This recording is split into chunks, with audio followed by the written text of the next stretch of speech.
I was in one area called Paraguari, and I was training another elder at the time. And I guess our mission president just trusted us a lot because he assigned to us another area to work that was about an hour away. And so we were in charge of two different areas, which was really cool. The second area was called Akai.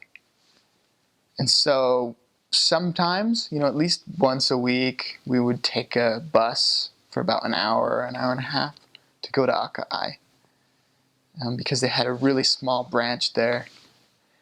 And I remember that we met one lady that was there, and everyone in her family were members except for her. She was the only one. And she was probably, around 65 years old. And she had attended church a lot. She had even paid tithing. She knew just everything about the church. And for some reason, she just wouldn't get baptized. And she was a really nice lady. And I think that she was just scared. Like, she didn't want to move forward. She didn't want to take the, take the commitment that, you need to take. And so we tried teaching her once and just, trying to animate her, well, I guess excite her. And it just wasn't really working. And so we left and we went back to Paraguay, and we were there just working. And I remember one Saturday, we were supposed to have a baptism in Paraguay and also in Akai. We had one scheduled for both of those areas on the same day. And so we had some other missionaries come with us to be able to, split up and have both baptismal services. And I remember I went with one elder I stayed in Paraguay.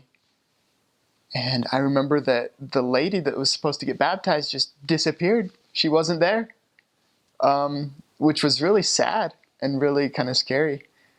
And we couldn't find her. And so she didn't get baptized that day. She ended up getting baptized later on.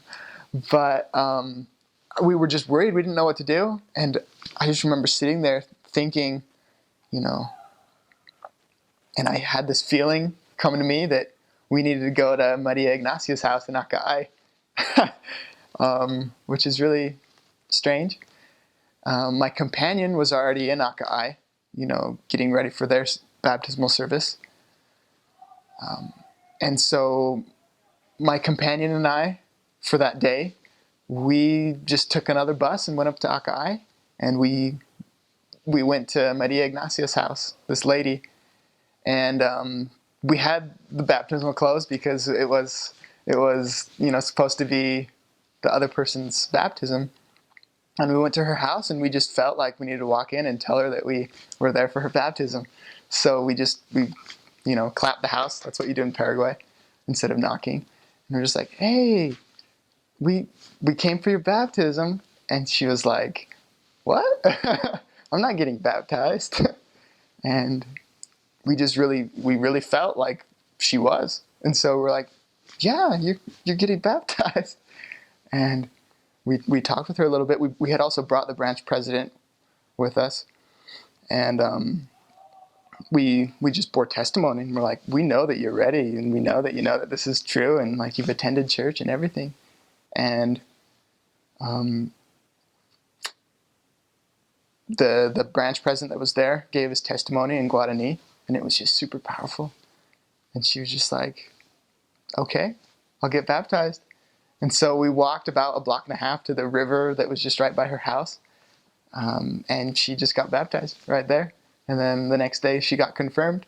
And then the other kid that got baptized in Akai, he got baptized in a different river and got confirmed the same day.